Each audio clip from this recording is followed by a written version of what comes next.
Bloomberg Audio Studios. Podcasts, radio, news.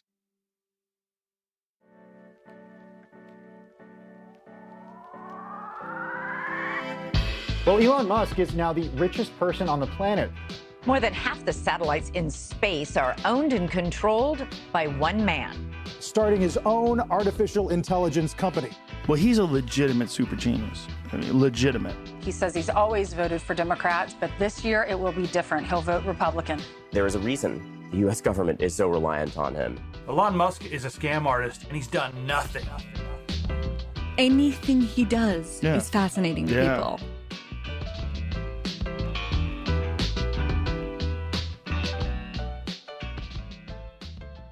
Welcome to Elon Inc., Bloomberg's weekly podcast about Elon Musk. It's Tuesday, July 23rd. I'm your host, David Papadopoulos.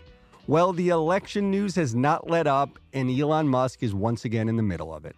On Sunday, after President Joe Biden announced on X, among other social networks, his decision to withdraw from the race, Musk went into overdrive to support his candidate, Donald Trump. But did he go too far? And what do we make of the head of a social media platform being so openly partisan? To discuss this, we have a couple of our regulars, Max Chafkin. Hello, Max. Hey, David. And Sarah Frier, who runs big tech coverage. Sarah is back with us after a few months away. Sarah, great to have you back. It's great to be back. And later, serve yourself a summer martini, because we've got the first of a series of one-on-one summer conversations. There are a handful of topics we want to go deep on this summer, and this is the first of them. It's a chat between Max and Fred Lambert, editor-in-chief of an EV news site called Electrek, to talk about Elon Musk's political evolution and to examine just how much it's hurting Tesla sales. Okay, so Sarah, a lot of people out there, including, I noticed, The Atlantic, is declaring that it is a sign that Elon is winning, the fact that Biden essentially broke the news of his leaving the race on X. What do you make of this? I mean, I think that says more about the media's addiction to Twitter than it does about Musk's prowess in leading it. I was talking to some strategists yesterday on politics, and it might actually be to Democrats' benefit for him to be making all of these big pro-Trump pronouncements, because every little thing that happens on the platform now that seems to be a slight against Democrats could actually be a fundraising opportunity for them. Max, does the fact that the news essentially gets announced there remind us, and perhaps more importantly, advertisers, that for all its flaws, X is still the place to go at big moments like this? So I think it was simultaneously announced, if I'm not mistaken, on Instagram, on several social platforms, including X, Twitter. But like you're saying, I think it was the tweet, the eeks, that really was the place where there was a lot of conversation that was being referenced. And I do think, in some sense, it validates the idea that X is still an important place for conversation among influential political leaders. You know, Biden didn't have to post it on X at all. Correct. But of course he did. And we're all still there. And I do think it's, you know, X, Twitter has suffered in all sorts of ways. It is not the platform that it was when Elon Musk bought it. It definitely, I'd say, is a little bit less vital. It doesn't seem to work as well. It's definitely more right-wing. But it still is where a lot of conversation is happening. And watching the Republican National Convention, you know, I was just struck by how important Twitter X is to that ecosystem. You know, it really feels like, I remember during the end of the Trump presidency, we were talking about, you know, internally at Business Week about different sort of right-wing television networks. We ran a story about OANN. That's a sort of alternative Fox News. And there was a question, does OANN or Newsmax, does that become the new pro-Trump media outlet? And it really feels like the pro-Trump media outlet isn't a TV network, it's X. Right. Which is interesting because you still see Trump posting on Truth Social and not migrating over, as we've talked about before. Time will tell there if indeed at some point he moves over, or Max, I guess if we all suddenly find ourselves on Truth Social. You don't have your account yet? I have Truth. I have a Truth. I've never Truth, but I have I have Truth. Okay. Now, Sarah, on that point that Max was bringing up about X being the platform for conservatives in many ways, you know, is it normal to have someone taking as big a role as Elon is donating, endorsing, while simultaneously in charge of a social media platform. I mean, I'm actually, and I will look at your own piece that you have out this morning in which you quote Elon saying shortly after taking Twitter over or agreeing to take Twitter over that, quote, for Twitter to deserve public trust, it must be politically neutral. Well, you know, we have had a long tradition in America and actually internationally of billionaires owning media companies. That is nothing new. That is very different than what we are seeing now with Elon Musk owning Twitter. He is owning a real-time news distribution network where news is created, like Biden posting about his choice not to run. And I think that changes the game when you have a leader of that platform declare his support for somebody in the race, in the first important presidential race since Musk took over, that colors how people receive information on the platform. It is unprecedented. And I think that it's going to make Election Day and other important breaking news events where we go to Twitter for this original source of information, it's going to make it a lot murkier and a lot more complicated for people to look at all of the information they're getting from what was never a reliable network, let's be honest, but what is maybe sometimes the only place to get information as it's developing, and say that they're getting this from a place where the owner very clearly, very openly endorses and funds one of the candidates. I will also say that I'm sure that if they're like their Fox News critics who would like have a word with us and say, you know, Rupert Murdoch is a pretty partisan guy, but I will say, like, even by the standards of like partisan activist billionaires, Elon Musk is something else. So like after Biden stepped down and endorsed Kamala Harris, you know, he went on kind of a Twitter bender, sort of posting. Read us some of the highlights here, Matt. Essentially, he was interacting with a lot of his kind of far-right accounts. One of them posted a picture of Alex Soros, George Soros' son, posing with Kamala Harris. And Elon tweeted, "I'd just like to thank Alexander Soros for not keeping everyone in suspense about who the next puppet would be." So sort of playing into a, you know, arguably anti-Semitic or at least anti-Semitic adjacent conspiracy theory about the Soroses kind of running the world. He claimed that he heard a week earlier that Biden would resign at this exact time, and then said the real powers that be are discarding the old puppet in favor of one that has a better chance of fooling the puppet, implying that this was all a plan. I don't know what he's talking about. I mean, further to the puppet theory, it was like trending all over X for the last couple of days, this idea that Biden didn't actually make the decision, that maybe he's actually not even alive. I was getting to that one. Yeah, he also repeatedly kept promoting this idea that Biden was actually dead, and this is, you know, that this is all a big conspiracy. So like, it's not just that he's endorsing Trump. I mean, he's like pushing a like kind of twisted conspiratorial version of Trumpism and putting it right into the main feed of this social network that promotes itself, you know, whether we take it seriously or not, as being objective. We've never seen this level of transparency in terms of how a leader of one of these networks believes. If you saw Mark Zuckerberg in his interview with our own Emily Chang last week, he was asked about the presidential race. He said that what Trump responded to his assassination attempt with the fist pump, that he called that badass. I think that's as safe a signal as he was willing to give to Trump to maybe get on his side in case he wins. He will not go farther than that. That is the norm for executive in charge of a platform like this to really toe the line and try to appear neutral. That's the norm for newspapers to try to appear neutral despite what the opinions of their journalists may be. Musk is out there in the open saying, you know, this is what I believe, and this is what you're getting if you're here, which maybe is a service to his users in some way. Yeah, I guess this is true. There is something to be said for transparency there. Now, meanwhile, Trump keeps extending his gratitude to Musk. We heard this just the other day. We have to make life good for our smart people, and he's as smart as you get. But Elon endorsed me the other day, and I didn't even know this. He didn't even tell me about it. But he gives me $45 million a month. You know, it's funny, Max, when he was saying at first that we got to be good to our smart people, I thought he was referring to you.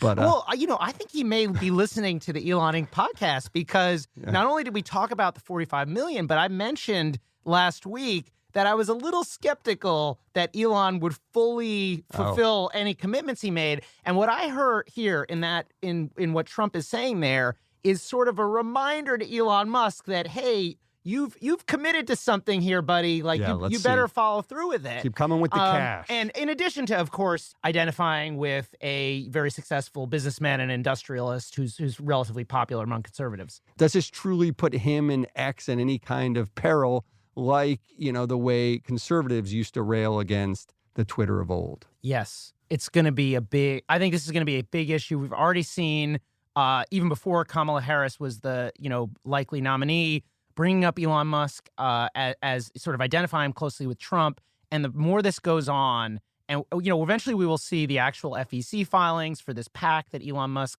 supposedly has donated to.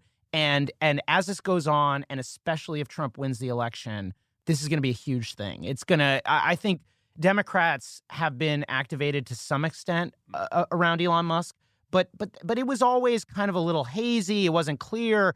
And you had to be like chronically online to understand what's going on. But now it's sort of breaking out into like normal mainstream discourse. He is going to be a boogeyman to the left. And what's interesting is he's becoming the subject of fundraising emails for Democrats and for Republicans. So Trump is using his name to raise money, and so are Democrats.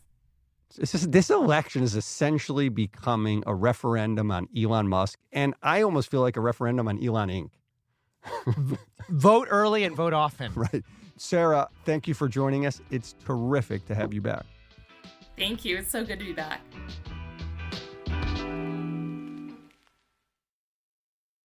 Okay, so we're going to move away from X and talk Tesla now, Max. It is a very big night for the company tonight as they drop second quarter earnings. Yeah, earnings day, David. We've been talking about the possibility that Elon Musk's support of Trump will somehow help Tesla stock, especially as Trump has done better and better in the polls. The traders are sort of lumping Trump in with Elon Musk. It's become a meme stock. Yeah, but, Tesla's not just a stock. I mean, it's also a company that sells these things called cars. And fewer people over the last 2 quarters have been buying Teslas.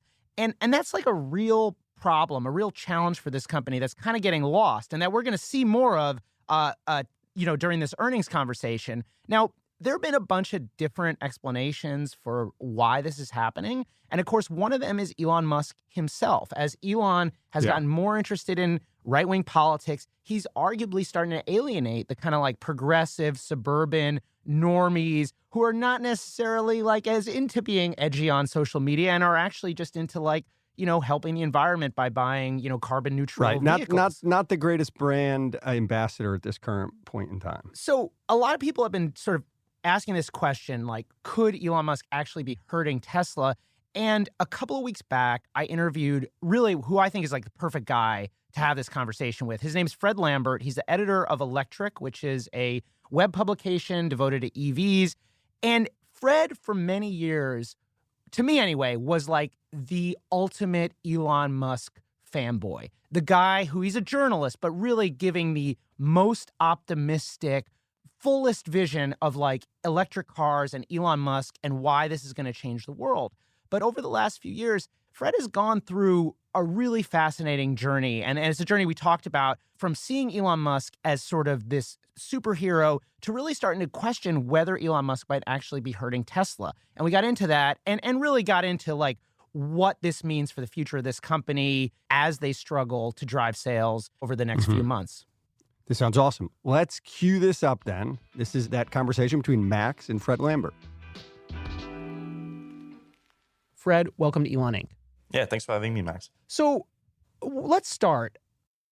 How did you get interested in Tesla? I mean, as a journalist, and then also it's fair to say you come to this from a place of admiration. Absolutely. I've been a fan of electric vehicles since I remember, I remember being in the car with my parents as a kid and having my parents complain about gasoline prices and my dad saying dude, we should have electric cars by now. So it's always been something that I've been very interested in. But where I started getting a little bit more serious about it was when I saw Chris Payne's movie, Who Killed the Electric Car?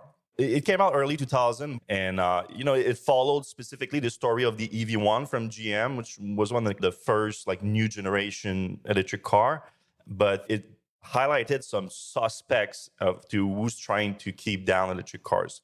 And now linking it back to the subject of this podcast, the second big step in my progression towards electric cars has been actually Elon's blog post, 2006 blog post of Tesla's Secret Master Plan Part 1. I think I read it just after that I saw that movie, We Killed Electric Cars, so around 2008, my last year of high school. And when I read that blog post, it clicked in my head. I'm like, oh, this guy gets it. This guy has an actual plan to make electric cars happen, make a sports car, make a car that doesn't compromise on gasoline vehicle, is just as good, if not better, and then start building from there into a more mass market vehicle and so on. So when I read that, I'm like, oh, this is a company to keep an eye on. I think they could be the one to bring electric cars to market. You've been covering this, almost from the beginning, right? Yeah, well, the Roadster was 2008, 2011 that they built it. So that's when I really started following Tesla closely. Back then, that was the Tesla Reddit was the biggest Tesla community online. So I started being a moderator on that. I posted a lot there, just trying to promote the company, try to get good information around the company, because back then the media was not taking them very seriously, was not taking electric vehicle that seriously, especially the core automotive media. So I started to build some knowledge around the company and post around it a lot. And in 2015, Seth Weintraub, was the publisher of 9 to 5 Mac, 9 to 5 Google, reached out to me because he had just bought Tesla Model S. And he thought that it would be a good idea to start a media publication around Tesla, but also electric vehicles at large. So that's when I started to actually make this my living and write every day about Tesla and electric vehicles. So you're like a media figure. You're writing articles, podcasting, tweeting, and so on. Of course, we talk on this pod all the time about all the weird stuff that Elon tweets, these conspiracy theories and so on. But, back in the day, back in the time you're talking about, he was tweeting a lot about your stuff, right? Tweeting your articles, your commentary. I even pulled up tweets from 2017 where you and he are going back on social media. You're coaching him. He's starting to tweet about politics, and you're like, hey, Elon, I prefer your Twitter tweet storms over your justice system tweet storms. Elon says, me too. I hope to get back to regularly scheduled programming. I forgot about that. It feels like ages. It feels like a different lifetime, right? I mean, when did things start to change? I mean, either for Elon or for you, I guess, or for both. I do remember a couple of times having these sort of tweets with him. I'm seeing him go into something that's not really, his lane. Not that he can say whatever he wants on whatever subject he wants. It's just, I started seeing around that time him tweeting things like that as the CEO and the face of a major consumer company, Tesla sells to consumers. It's not too smart to get super politicals, because you shut down, especially in the US, where two-party system, very polarizing. But 2019 for me is when I really started seeing a big change. I started seeing maybe him interacting less and less with anyone that was critical and more with fans that are willing to leave any critic aside and just focus on praise. Yeah, I mean, I went on a little journey back through your timeline. So another tweet, April 23rd, you must have published something that Elon saw as negative, because he tweeted complaining about double standard articles about Tesla, and you wrote back that you had always defended Tesla. You basically say, listen, I'm on your side here. And Elon wrote, how did you manage to get so shamed into being a de facto anti-Teslist by social media trolls? Geez. Basically, you are the enemy, Fred, editor of Electrek. Yeah, that hurt me a lot back then, because, Elon was a hero of mine. And having him call me anti-Tesla, which, made no sense to me, because, I was invested in Tesla stock. I was literally pro Tesla, invested in the company. I owned 2 Tesla vehicles back then. I referred hundreds of Tesla sales over the years. I've been very positive on the company in my commentary on the company. So I was like anti-Tesla for, this specific conversation was about him like just dismissing reports on Tesla catching on fire. Right. Which I know where it comes from that because the media had a tendency of over-reporting fires involving Tesla vehicle versus other brands. But you cannot just dismiss also all Tesla fires because if a Tesla vehicle catches on fire without any impact, another crash, just being plugged into a charger, then it is something that needs to be investigated and it's newsworthy. So of course the media is going to report on it. It's crazy to just think that they wouldn't. So I was just trying to bring some perspective. I reported a little bit more negatively on some moves that Tesla did, specifically the announcement that they're going to close Tesla stores, which I thought made no sense. But then I started did my own polling, and I was like, sure, people buy online, but how many of those that bought online went into a Tesla store first, talked to Tesla employees, got a test ride with employees and all that? So I was like, this doesn't make sense to me. And sure enough, they backtracked that move of closing all stores, and then they sort of hid a compensation they slashed all the compensation for sales workers back then. Yeah. So I reported on that. I was like, this was a hidden way to cut their compensation. And Elon didn't like that.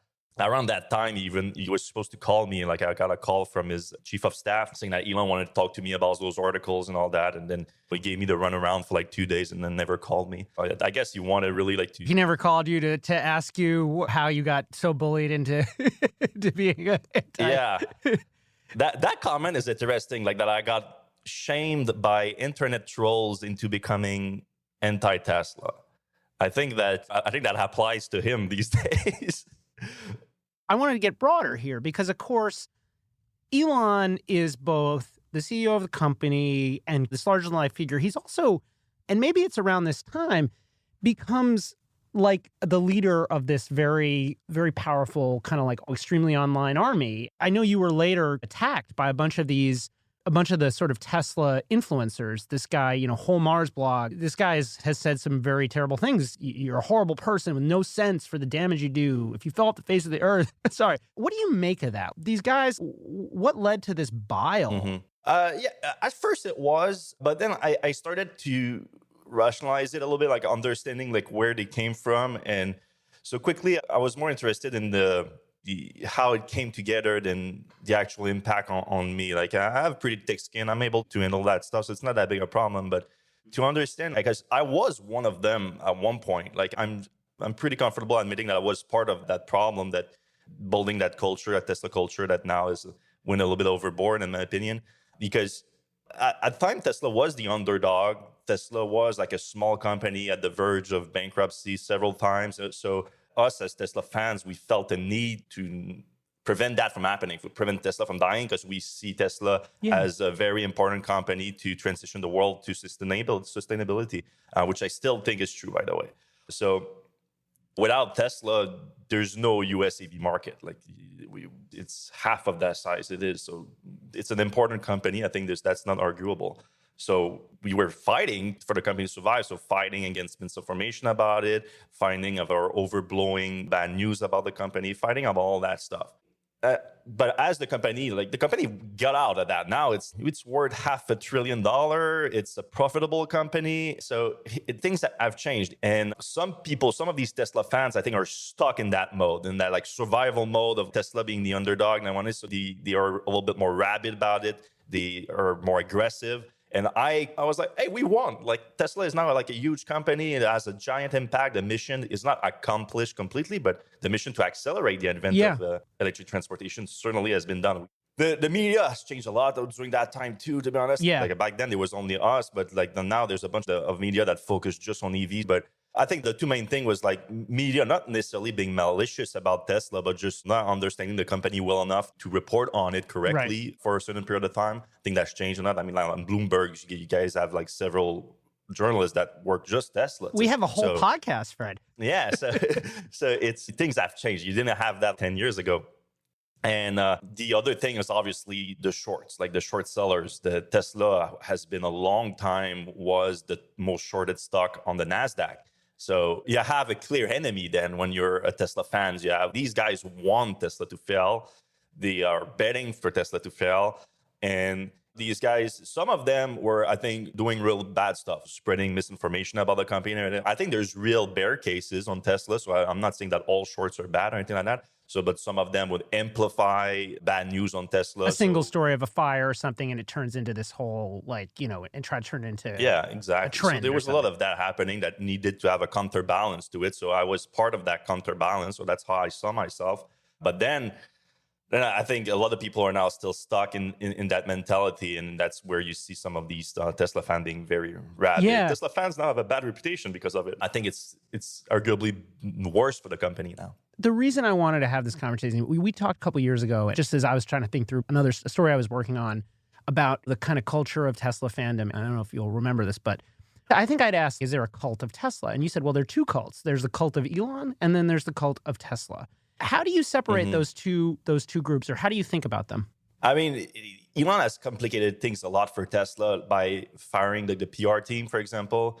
Now, Elon is the sole mouthpiece of Tesla. He is, like you said, he's completely linked to the company. So that makes it very hard for Tesla to try to create any kind of distance with Elon. Not that I'm saying that they would want to at this point. I think, especially like the shareholder vote in June made it clear that he has the backing of shareholders. Right.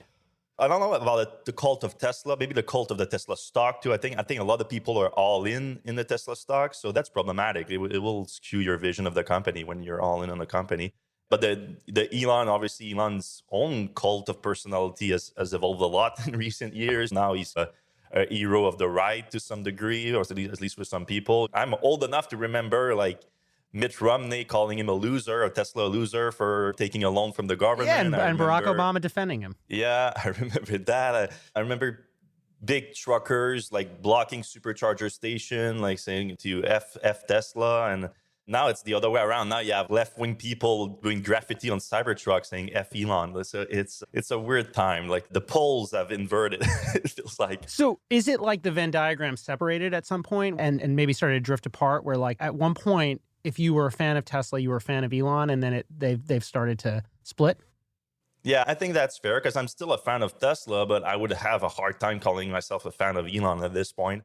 We talked about this kind of a shift that started happening, like you said, maybe late 2019, around taking a more aggressive approach to, I guess, to battling who he saw as the haters, but also there's been this political shift. I mean, when you meet somebody at a dinner party or whatever who doesn't follow this, I'm guessing their first question is, what happened to Elon Musk? And I'm curious, what do you say? What do you think has happened to him? I follow him every day and I see it. The guy is addicted to social media. There's no doubt about it. I am on X all the time. My girlfriend tells me, what are you doing? You're still on X? Put your phone down. And I created my X account a month before Elon in 2009. I have 6,000 posts on my X account. Elon's has 45,000 of them. So if I'm using X too much, he's definitely using X too much. You'd understand if he had 10,000 tweets, but 45,000 seems like he's gone too far. And then when I post that, people come back to me as this is nothing. Whole Mars Blogger, for example, has 300,000 tweets in just 3 years. I'm like, yep. And I think he's also addicted to social media. And if you have that kind of post on X, it is problematic. And I kept a hope that maybe he will adjust over time because the feedback that he got from social media was always so valuable to him and his companies. But now the way that he started using it, sometimes he would say, someone would post a quote that he said, or a video of him saying something, and then he will respond to that exactly. What is that? You just listen to yourself talking and then you approve of yourself. That's such a weird way to use social media. Listen, he's the #1 fan in the Elon Musk fan club. Yeah, I mean, it's good to be your #1 fan, but I think there's an approach that's healthy and one that's not so healthy. And on social media, it's so easy to. I'm not blaming him that much because I think it's easy to fall into those traps. But I thought maybe he's a very smart guy. Maybe he'll find a way out of this. But then he bought the platform. And I was like, ooh, now he's financially incentivized his own addiction. And also he's incentivized to downplay social media addiction because he's on it. Elon Musk has obviously shifted to the right. I'm not sure I totally believe this, but galaxy brain thinking here. EVs are really big among progressives and liberals in California or whatever. Elon Musk, genius that he is, decided to red pill himself in order to bring Republicans and Texans and the red states and the Trump fans of the world along to the EV movement. Could you make a case that this kind of wacky change, as weird as it is and maybe personally painful as it is, actually might be good for the company? I mean, yeah, I'm looking at Tesla sales. I'm tracking them pretty closely, and no, I think I understand what you're saying, and I mean, I'm sure that maybe he used that to justify some of the move himself. Maybe it's a possibility that it went through his brain at one point. It's like, maybe it's a new market to address, like the right-wing market that hasn't been a big fan of EVs. But I don't buy it, because eventually the whole thing about Tesla is making an EV that doesn't have any compromise. It's the best vehicle you can buy. Like, that's the goal of Tesla, making the best vehicle you can buy. And it happens to be electric, so it happens to solve a problem, happens to go through a mission. So eventually everyone is going to see that. I've tested all the electric vehicles out there. I talked to the automakers and all the engineer. On the engineering side, everyone agrees. On the design side too, they were like, if we want to make the best car we can make right now, we need to make it electric. It's the only way to do the best car we can. So everything was going that way anyway. I think his move to the right, and he would obviously argue that the rest of the world has moved to the left and he has never moved from the center. But he has definitely, I think, aligned himself more with the right. And I think he got upset by the left. I think things like, I remember the EV summit at the White House, Tesla not being invited. He took a slight at that. Yeah, it's the snub heard around the world. So I want to talk about the future and kind of like where this is going. We have this robotaxi unveiling coming up later this summer. Elon, during an earnings call earlier this year, said, if you're thinking about Tesla as a car company, you shouldn't even bother being an investor.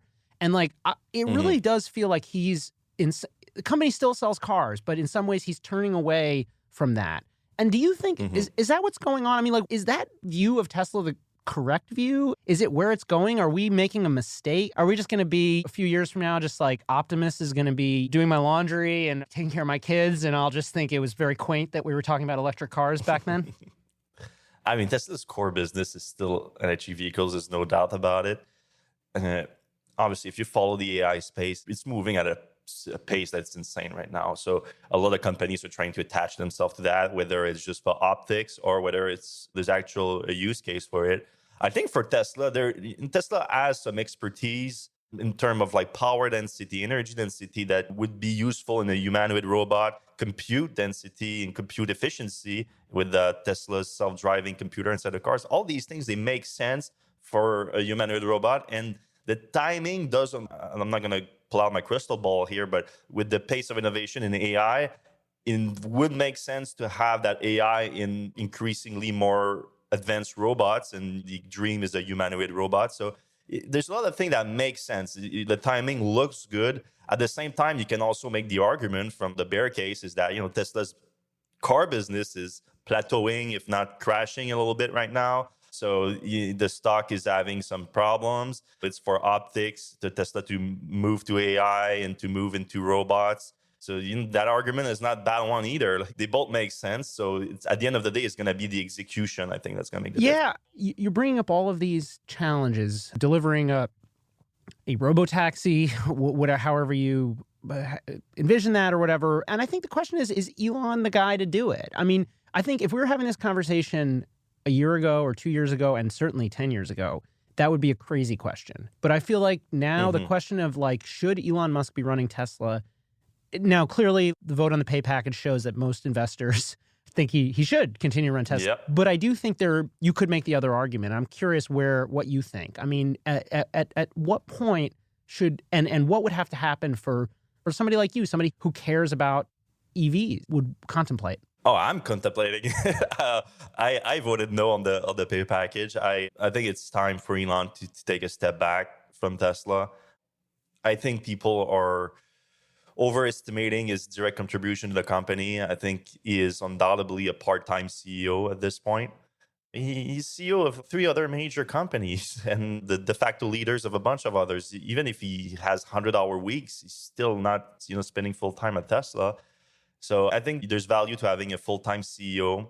I'm not saying that Elon should not be a part of Tesla anymore. Maybe a chairman instead of a CEO or something. Yeah, I mean, Sherman, he said that was a completely useless role that shouldn't exist. And then he approved the $500 million package for the current chairwoman of the company. So I don't know why he would do that other than the fact that she's backing his own $55 billion package. Like, weird. But Elon himself has suggested that he could take a step back from CEO at some point and become just a product architect. And I do think that Elon has a lot of value as a visionary. I think he's a great visionary and he should have a role at Tesla on that front.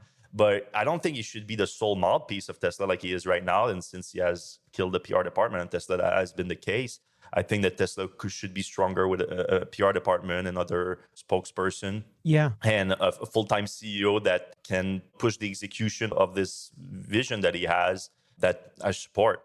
There's a good argument that Elon shouldn't be the head of Tesla anymore. His knee-jerk firing of the entire charging team, who undoubtedly built the best charging network in the whole world. I just don't see it happening. I think Elon has a firm grip on Tesla right now. He has a strong base of shareholders that support him. So we're gonna have to deal with that. It's gonna be the Elon show for at least a little while longer.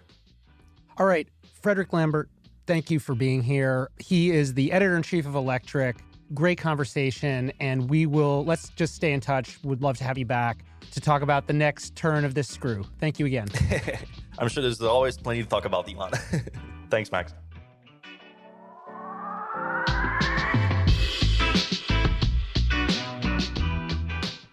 This episode was produced by Stacey Wong.